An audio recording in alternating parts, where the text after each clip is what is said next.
All right, for part 5B of the midterm, I will be explaining this through a video. So, kind of building on off of the last video, we saw that we had this transfer function h of s, which is just the gain, right?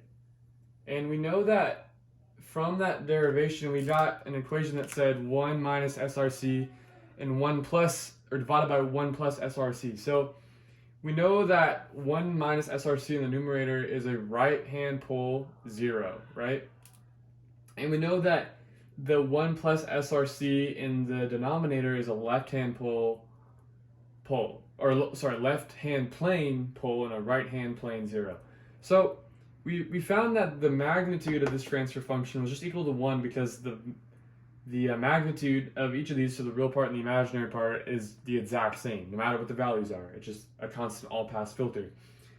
But the way that we can associate this with phase key shifting, phase shift keying, is that the phase of this is not always 1. The phase can be anything because a right-hand plane phase decreases, right? And a left-hand plane pole phase decreases. So if both the numerator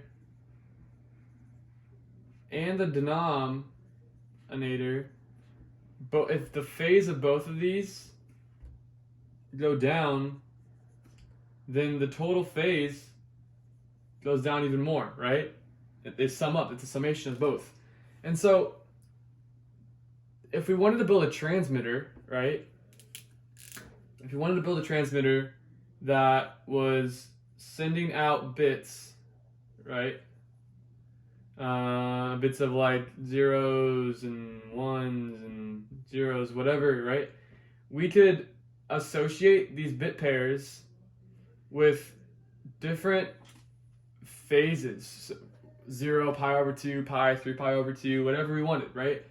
With this specifically, this would be a 4-phase system, 4-key system, I guess, because there's 4 different frequencies, and there'd be, so that means it's on 4 different planes, right? It's a 4-dimensional rather than a 2-dimensional plane, and so this way we could alter the R and C values of our transfer function to get us one of these 4 phases, and so that way that when we transmit a signal, the amplitude's not changing, the frequency's not changing, right? Because it's an all-pass filter, everything gets passed through, it doesn't filter out anything, but it's going to pick out select phases, right?